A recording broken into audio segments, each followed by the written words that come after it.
What was the moment that I realized that I could be great at sales? Well, let me take you back almost 20 years ago. I was 18 years old. I was living in the south of Germany, Greek background. I'm this like super young kid, lots of gel in my head. I have two earrings, and I had studied the financial markets and stock trading for a couple of years. I'd read lots and lots of books, and I made some investments and I made some money, and thought that I could be really great at advising people on their investments. Now, my assumption at that point, when I went into business for myself, was that I would probably be advising immigrant families on how to invest their money better, because I thought that they were an underserved market and really didn't understand money well. But very quickly, one of the first appointments that I got through a recommendation was to a German family. And the south of Germany is incredibly conservative, and so I never really thought that Germans would want some kind of a young Greek kid with no credentials to be advising them.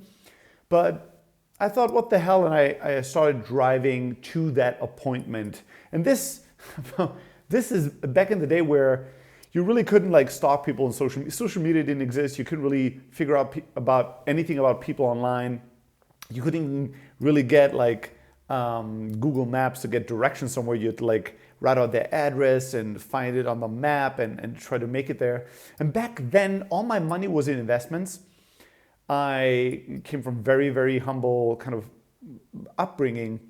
And I was still driving the very first car I had ever bought, which was a Volkswagen Golf car that I bought for 300 euros, right? Just let that sink in. A 300 euro car, 300 buck car with a rainbow steering wheel that looked like a piece of shit, which is exactly what it was. And I remember arriving at that address and looking around and realizing that this was a farm. And I remember parking a bit further away from the farm because I didn't want them to see what kind of a car I was driving. I remember looking in the rear view mirror and saying to myself, this is gonna suck. This isn't gonna go well. In my mind, I imagined this hyper-conservative, older German family that would open their door and then see this gelled up, two earrings, 18-year-old child, and they would laugh at me and they would tell me to F off, and they wouldn't want to hear any of my ideas about investments and money management. But for whatever reason, I took a deep breath and I was like, well, this is gonna suck. But it was the type of surrendered, I'm gonna go through this, but I just know this isn't gonna go well. And I remember knocking at that door and them opening up. And at first they were a little surprised and taking a bet at who was at their doorstep. And they welcomed me in. And I remember walking around their house, and there are a lot of pictures from horses, because they had a horse farm. And I started having a conversation with them about horses, which is something I knew nothing about, and farming, which is another thing I had no clue about. And I remember us just getting into this super interesting conversation about their life, about what life is like when you live on a farm and you operate a farm, about animals, especially horses. And I was just genuinely curious and was asking them questions, and they were very honestly passionate about all of that. So they were just sharing more and more about their life with me. Eventually they offered me some coffee. We had coffee and we continued to talk. And I don't remember the details anymore. As I said, it's been 20 years. But we had a really kind of deep, instant connection and conversation. And then they proceeded to invite me to dinner. And so I stayed for dinner. And I just got to know them. And they were super nice people. And they didn't judge me. And at the end of dinner, the husband and wife looked at me and they said, you know what? We trust you why don't you just take all our financial documents with a couple of folders with kind of all our insurances, our stock investments, everything that we have. Why don't you take that with you and you study it and you come back and tell us what you think we should do? And I was like, sure. So they handed me all their financial paperwork. I mean, it's insane when I think about it today. Just all their stuff. I had like, I don't know, a tower of documentation. And I walked out of that farm and I was just like carrying it all, secretly hoping they wouldn't watch me, to my car. And I threw it all in the trunk. And I sat back into my car and I remember looking at the same rear view mirror and with some swagger and some confidence, maybe being a little cocky as well. I remember looking at it and going, I got this. I can do this shit. And that was the moment where I thought, I can be good at this shit. People fucking like me and people trust me.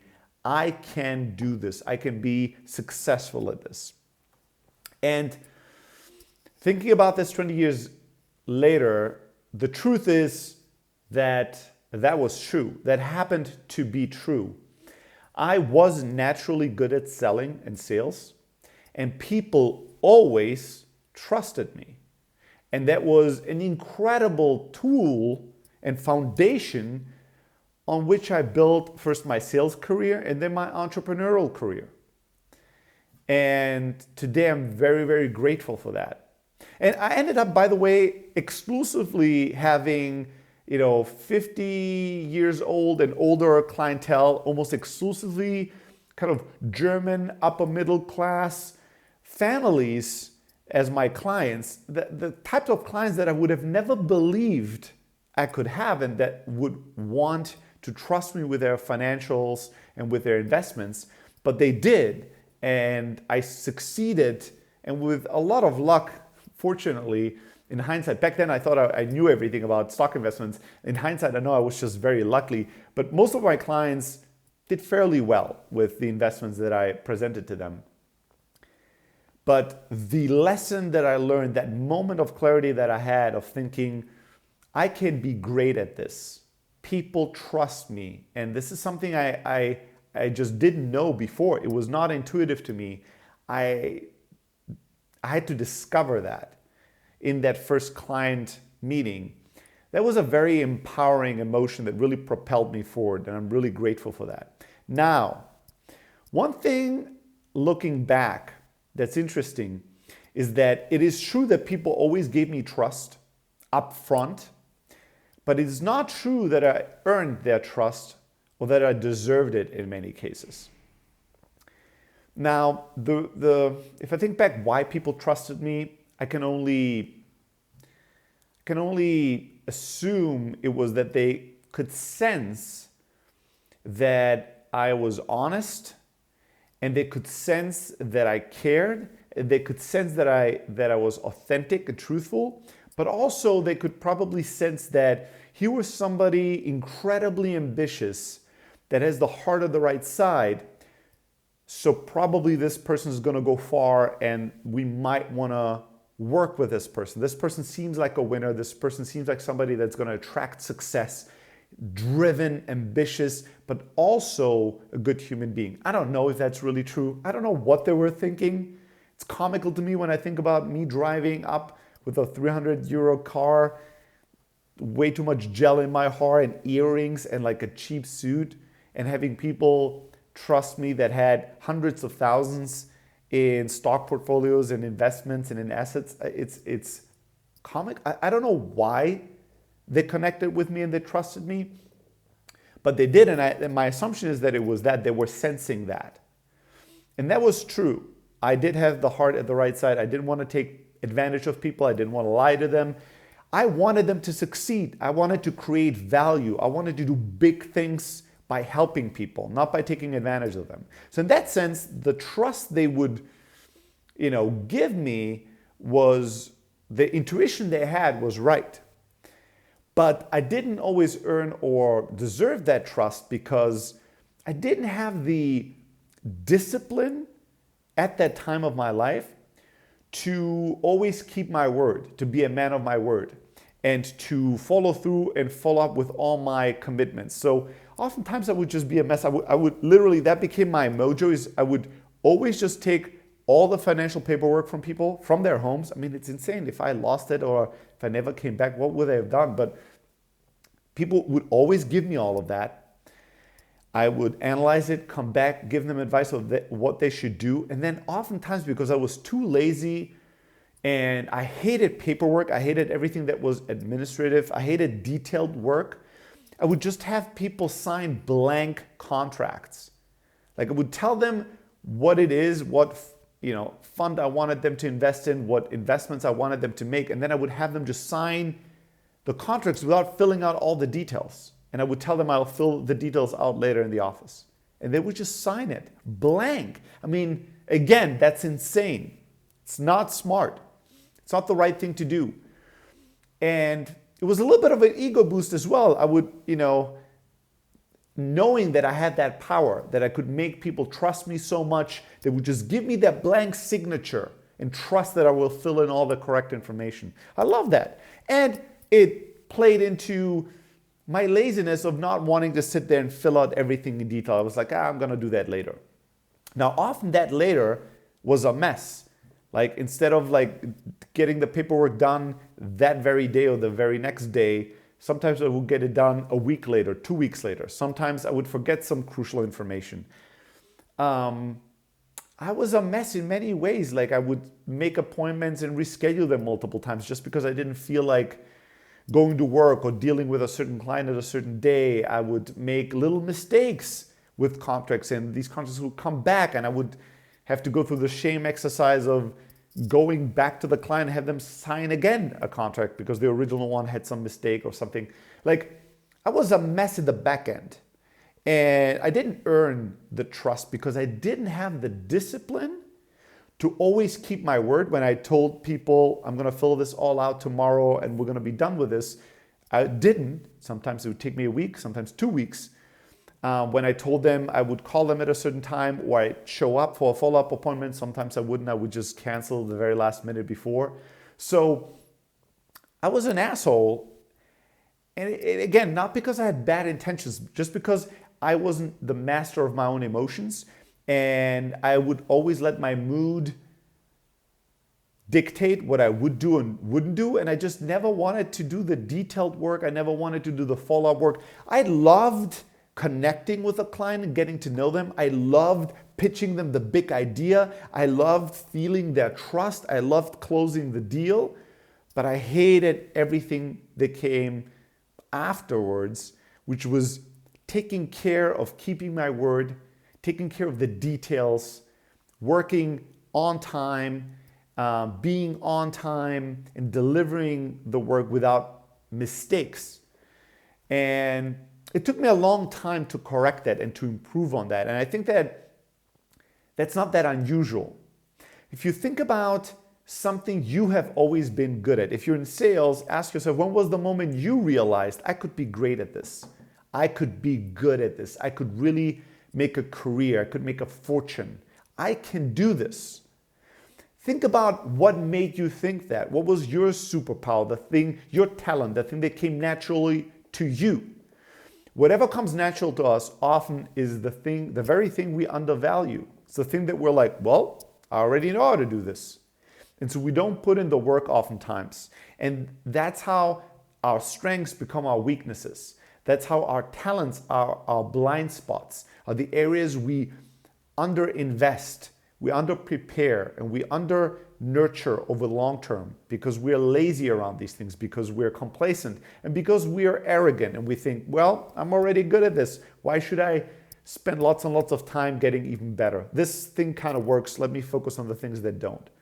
Ask yourself if there's an area in your life right now where you have a particular strength, a particular talent that actually is also a weakness of yours or brings a dark side out of you. Think about that deeply. I didn't. I wish I had, but I didn't. I think for about almost 10 years, I was up and down and completely inconsistent throughout my entire sales and entrepreneurial career. I'd had these brilliant moments, these terrible moments, brilliant moments, terrible moments, but I was never consistent. And I always lacked the discipline. I didn't lack the ambition. I didn't lack the work ethic. I always worked my ass off. I always worked really hard, and I always was very ambitious, and I always had good intentions in mind. But I always allowed my moods, my emotions, my states to control my actions. And when I had days where I just felt depressed or down or blue, I just didn't do anything. And when I had to confront myself with detailed work that I didn't have the patience for, or the focus or the energy, or I just didn't flat out enjoy, I always, avoided that work and pushed it back and forgot about it and rushed through it and did it poorly and always created issues afterwards for myself, my customers, and my employees. And it took me a long time to mature and realize that I needed to become the master of my emotions, and I needed to master discipline and become the type of person that always keeps his commitments to himself and to others, no matter how he feels. And I've talked about this many times in other areas in my life. So the moment I realized I would be great at sales was the moment I realized that people inherently trusted me, that was an incredible gift I had, something I didn't have to work for, something that was always just there for me, that empowered me and allowed me to, connect with clients and to drive revenue and to close deals and to make people want to join me and work for me and create ventures and do all these amazing things. But the same talent that allowed me to be good at sales, which meant people trusting me, was the thing that was my biggest weakness, which was that I couldn't trust myself because I didn't have the discipline and the willpower to keep my commitments, big and small, to myself and to others. And I hope I'd learned that lesson earlier, but I learned it when I did. So I'm curious to hear, when did you realize that maybe sales is something I could be good at? Maybe this is something I could be great at even. What was that moment? Send me an email, steli@efti@gmail.com. I want to hear about it. I want you to share that with me. And then if you listen to my little ramble about trust and how that strength was also a weakness of mine and how I undervalued that trust that people were giving me, and I didn't always keep my word and it didn't create a great reputation early on in life, if that triggered something in you, an area in your life, a talent that you have that has a dark side, a shadow side to it, and you feel like sharing it, I want to hear about it. I want to talk to you about it. Let's help each other to get better by sharing not just our light, but also our darkness and shadow, and try to improve in it.